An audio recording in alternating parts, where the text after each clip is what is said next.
আলু আলু তো সবারই পছন্দ, তাই না বলেন? আলু কার না পছন্দ? আর যদি হয় দেশি আলু। হ্যালো গাইস, আসসালামু আলাইকুম। কেমন আছেন? আশা করি আল্লাহর রহমতে ভালো আছেন। এই যে দেখেন দেশি আলু সিদ্ধ করলাম, সিদ্ধ করে নিয়ে এখন আমি কি করব জানেন? এই দেশি আলুর যে ভাজি, তারপর মনে করেন ডাউল রান্না করা, সব কিছুই আল্লাহর রহমতে অনেক ভালো লাগে। আলুগুলো আমি সিদ্ধ করে করে নিলাম, ভাঙ্গা নিলাম। নেওয়ার পরে এই যে লাউ পাতা দিয়ে কেউ ডিম ভাজা খেয়েছেন নাকি জানি না, তবে আমি খাইতেছি প্রথমবার। খুবই মজাদার হয়েছিল, আপনারাও ট্রাই করতে পারেন। কুচি লাউ পাতা দিয়ে ডিম ভাজি করলাম।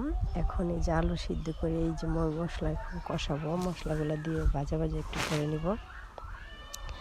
গ্রামের মানুষ বুঝছেন, দু একদিন বাজার না করলে আমরা চলতে পারি, দু একদিনকে এক সপ্তাহ না করলে চলতে পারি আলহামদুলিল্লাহ।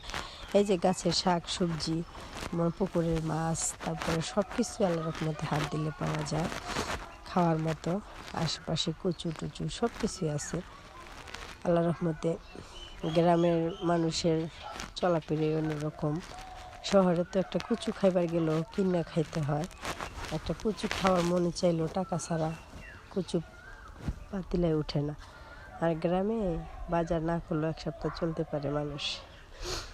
এই যে দেখেন, এই লাউ পাতা দিয়া ডিম ভাজি করলাম, আর আলু সিদ্ধ করে নিয়ে এই যে আলুর ডাল পাক করে ফেলাইছি। খুবই মজাদার হয়েছিল, আর দেখতেও যেরকম সুন্দর হয়েছিল, খেতেও অসাধারণ মজা হয়েছিল।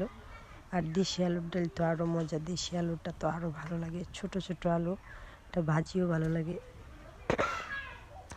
তাই কার কার পছন্দ এরকম আলুর ডাল বলেন তো? কারণ আমার বাচ্চাকে খেতে দিব। আমার বাচ্চারা তো আলুর ডাল খুবই পছন্দ করে। অবশ্য আমার এতটা ভালো লাগে না, তবে ওদেরকে রান্না করে দিতে আমার খুবই ভালো লাগে। ওরা মজা করে খায়, ওইটাই আমার খুব ভালো লাগে দেখতে। আর এই যে দিচ্ছি বেড়ে খাবে। ভাতগুলো গরম ছিল, তাই ঠান্ডা করার জন্য রাইস কুকার থেকে বাড়লাম। একটু বাইরে রাখলে ভাতটা ঠান্ডা হয়, ঠান্ডা হলে খেতেও ভালো লাগে। আর তো হাঁস তো সবারই পছন্দ। এই যে একটা হাঁস 600 টাকা নিয়ে আসলাম।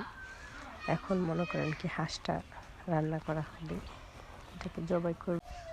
হাঁসের মাংস তো খেতে স্বাদ, কিন্তু ওকে কুটে বেছে ধুয়ে নিতে, পরিষ্কার করে নিতেই তো কষ্ট, কিন্তু খেতে তো অনেক মজার হয়। তারপরে এই যে জবাই করলো, হাঁসটা জবাই করলো, কুটাকাটি করে দিচ্ছি। আর এদিকে আমার ছেলে ভুট্টা খাওয়ার জন্য পাগল হয়েছে। এই যে ভুট্টা পোড়াই দিলাম। ভুট্টা আমার খালা শাশুড়ির ক্ষেত আছে, ভুট্টা ক্ষেত, ওইখান থেকে যে অনেকগুলো ভুট্টা নিয়ে আসছে, সেই ভুট্টা পোড়াই দিলাম। আর এদিকে এই যে হাঁস রান্না হলো, হাঁস রান্না করার পরে যে সবাইকে আমি খেতে দিচ্ছি হাঁস রান্না।